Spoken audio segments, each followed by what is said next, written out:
తాకట్లో ఉన్న మీ బంగారాన్ని విడిపించి ఆ రోజు ఆన్లైన్ రేటుకి కొంటాం. Sharma gold company.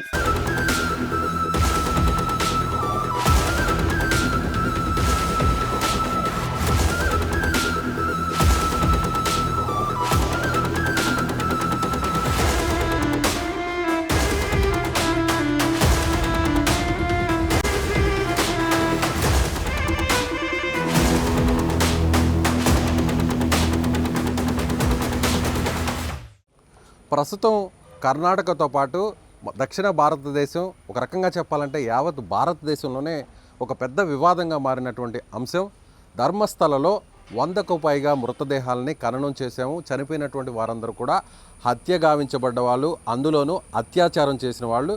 అయితే ఈ 100 మందికి పైగా ఉన్న వారందరూ కూడా మహిళలు, యువతులు, బాలికలు అంటూ ఒక సంచలనమైనటువంటి ఆరోపణలు, కంప్లైంట్ చేసినటువంటి విషయం మనకు తెలిసిందే. ప్రస్తుతం సిట్ తవ్వకాలు జరుగుతుంది. ఇప్పటికే కొన్ని మృతదేహాలకు సంబంధించినటువంటి అస్థిపంజరాలు కూడా బయటపడ్డాయి. 2 మహిళలకు సంబంధించినటువంటి డెడ్ బాడీస్గా అనుమానిస్తున్నారు. అసలు స్థానికంగా ధర్మస్థలాన్ని పేరు చెప్పగానే ఎవరికైనా గుర్తుకొచ్చేది ఆ సాక్షాత్తు ఆ ఈశ్వరుడు. సో శివుడు మంజునాథుడి రూపంలో ఇక్కడ ఉన్నాడు, కొలువై ఉన్నాడు. 800 సంవత్సరాలకు పైగా ప్రాశస్త్యం కలిగినటువంటి ఈ ప్రముఖ పుణ్యక్షేత్రంకి ఎందుకు ఇలాంటి పరిస్థితి వచ్చింది? అసలు స్థానికుల మనోభావాలు ఎలా ఉన్నాయి? స్థానికులు ఏమనుకుంటున్నారు? నిజంగా ఇక్కడ జరుగుతున్నటువంటి అన్ని ఇన్సిడెంట్స్ గురించి వాళ్ళు ఏ విధంగా వాళ్ళకి సంబంధించినటువంటి అభిప్రాయాలు ఉన్నాయో ఒకసారి తెలుసుకునేటువంటి ప్రయత్నం అయితే చేద్దాం.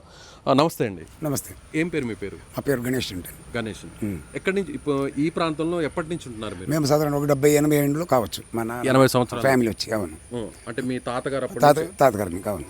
ఎక్కడ ఉంటున్నారు మీరు? ఇక్కడే ఉంటాం, ధర్మస్థలంలో. అంటే ఇంటి ఇక్కడనే అమ్మకి కన్యాడి ఇంటి. సో మొదటి నుంచి కూడా మీరు ఇష్యూ మీద చూస్తూ ఉన్నారు కదా, అసలు ఏమనిపిస్తుంది మీ మనసుకు? ఇక్కడున్న స్థానికులందరికీ ఈ జరుగుతున్నటువంటి ఈ వివాదం మీద ఏమనిపిస్తుంది మీకు? ఇన్నేళ్ళు ఇది లేదుండే. వీళ్ళది ఏమైందంటే, ఇది కమ్యూనిస్టు ఉన్నారు కదా, ఈ కమ్యూనిస్ట్ వాళ్ళు ఏం చేసినారు, స్టార్టింగ్ ఈ సౌజన్య ప్రకరణ అయిపోయాయి కదా, ప్రకరణము. అదే అప్పుడు సచ్చినప్పుడు ఒక ఏడాది ఎవరు మాట్లాడలే. ఒక ఏడాది అయినాక ఒక పెద్ద దీనికి ఒక అర్థమైనా అప్పుడు వీళ్ళు చేంజ్ చేసుకుంటారు, ప్లేట్ చేంజ్ చేసారు. ఇక్కడికి ఒకటి ఏమైనా చేస్తాము ధర్మస్థలకి ఇంటని వీళ్ళు ప్లానింగ్ చేసిరి. ఏమేమో చేసకపోయి చేసకి వీళ్ళకి ఏమీ కాలే. ఫస్ట్కి సౌజన్య ప్రకరణకు పోయిరా, ఎవరికో ముగ్గురికి వాళ్ళు అత్యాచారము చేసినారు అంటే చెప్పి వాళ్ళది మంపర్ పరీక్ష అంటే బ్రెయిన్ మ్యాపింగ్ అంతా అయింది. వాళ్ళది వాళ్ళు అవుతూ వచ్చేసినారు. వీడు సంతోషరావు ఉంటని ఆరోపేవాడు. వాడిని బ్రెయిన్ మ్యాపింగ్ చేసకి వీళ్ళు ఇడిలే, ఎవరు కమ్యూనిస్ట్ వాళ్ళు. అర్థం అట్లే ఉంది. అది అక్కడికి ఇది కాలే కదా, వీళ్ళు చిన్నోళ్ళు అవుతులకు వచ్చారు. వీళ్ళు విన్నాయి. ఆమెడి ఇంకేం చేసారు, వీళ్ళు అవుతులకు వచ్చారు కదా, ఇది దీనికి ఏమైనా చేయాలంటని ఆమెడికి SKRDP అని ఒకటి వీళ్ళది ఒకటి సంస్థ ఉంది. అంటే ఇప్పుడు సౌజన్య మృతి తర్వాత ఈ నేత్రావతి నదిలో సౌజన్య మృతదేహం దొరికిన తర్వాత ఇక్కడ కాదు, వంకల కాదు, వంకల దొరికింది కాదు. అది అయిండేది ఇక్కడ న్యాచురోపతి ఒక హాస్పిటల్ ఉంది, దాని పక్కనే అయిండేది అట్లా. ఓకే. సో ఆ సౌజన్యని చంపింది ఎవరైతే సంతోష్ రావు అనేటువంటి అనుమానం వ్యక్తం చేశారు, అది ఎక్కడా కూడా కోర్టులో ప్రూవ్ కాలేదు. సో అతన్ని కూడా జైలు నుంచి కూడా బయటకు వదిలేశారు. అప్పటి నుంచి కూడా ఈ అనుమానాలు జరుగుతున్నాయి, ఇక్కడ హత్యలు, రేపులు అవి జరుగుతున్నాయని చెప్తూ ఉన్నారు. అయితే గుడికి సంబంధించి ధర్మస్థలం అనగానే ఎవరైనా కూడా పవిత్రంగా ఆ దేవుడని ఫీల్ అవుతాం. అలాంటి ప్లేస్లో ఈ విధంగా అంటే నిన్న కూడా జరిపినటువంటి తవ్వకాల్లో చూస్తే 2 మృతదేహాలకు సంబంధించిన డెడ్ బాడీకి సంబంధించిన స్కెలిటన్స్ దొరికాయి. దాని గురించి ఏమంటారు? నేనేం చెప్పేదంటే, ఇప్పుడు ధర్మస్థలకి ఈ ప్రకరణకి ఏం సంబంధం లేదు. అర్థమైనా? వీళ్ళు ఏం చేసినారు కమ్యూనిస్టులు, నేను చెప్పలేదా, వాళ్ళకి ఏమీ లేదు. ఇప్పుడు సౌజన్య ప్రకరణ SKRDP ఇది వచ్చింది, అది కాలే, దాంట్లో వీళ్ళకి సోలు వచ్చాయి కమ్యూనిస్ట్ వాళ్ళకి. అప్పటికి 50 దాకా వచ్చింది వాళ్ళు. ఆయన అదంతా సోలో అయిపోయి లాస్ట్కి దీంట్లో ఇది తలబూరుడు ఏదో వచ్చింది వాళ్ళు. తలబూరుడికి వచ్చింది. ఇప్పుడు తలబూరుడికి వచ్చిందంటే ఇంతవరకు దీని విషయమే ఉండలే.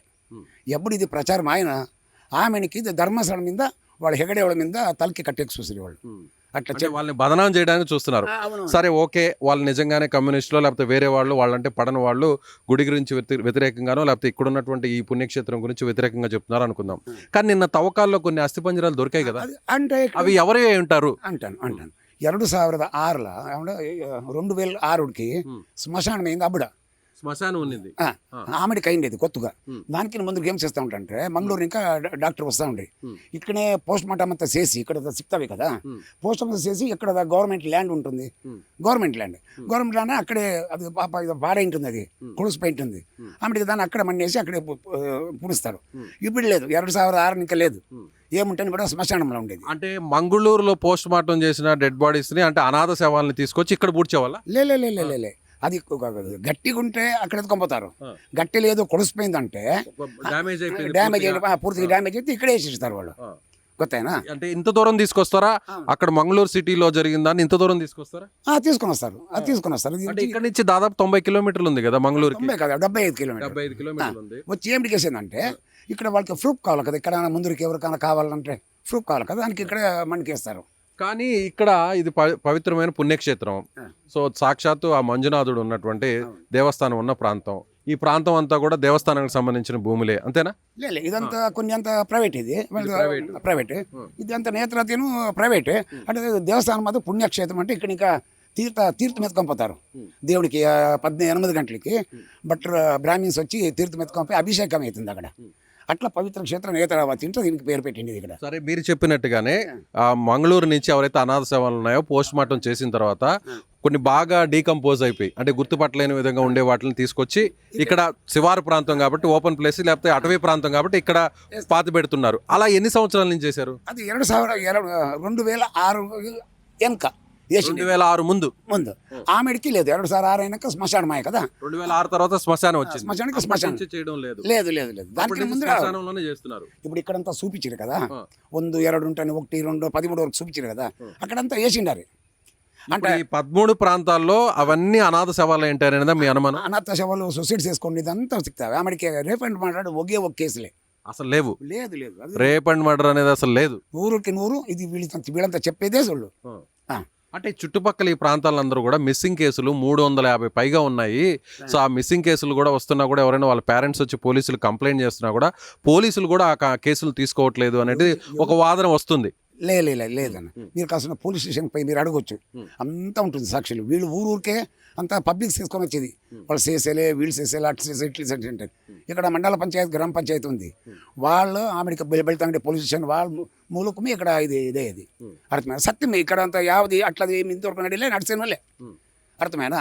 ఇది ఇప్పుడు ఈ కేసు ఉంది కదా, అయితే ఇప్పుడు మూలో ఇదేమంటే దానికి ఎలుబు ఏమిటికి చెప్పి దీనికి ఎముక ఇప్పుడు ఎముక అంత ఉంది కదా, ఇప్పుడు ఎట్లా FSL అవుతుంది కదా, ఫారెన్సిక్ ఇది అయిన కూడలే అప్పుడు మాకు అంతవరకు మేము వెయిట్ చేస్తాము కదా, ఇంకొక 15 దినము కావచ్చు, అంతవరకు మేము వెయిట్ చేస్తాము. ఇప్పుడు మీరందరూ కూడా వాస్తవాలు బయటకు రావాలి, అది ఏదైనా కూడా నిజం బయటకు రావాలి అని మీరందరూ కూడా కోరుకుంటున్నారా?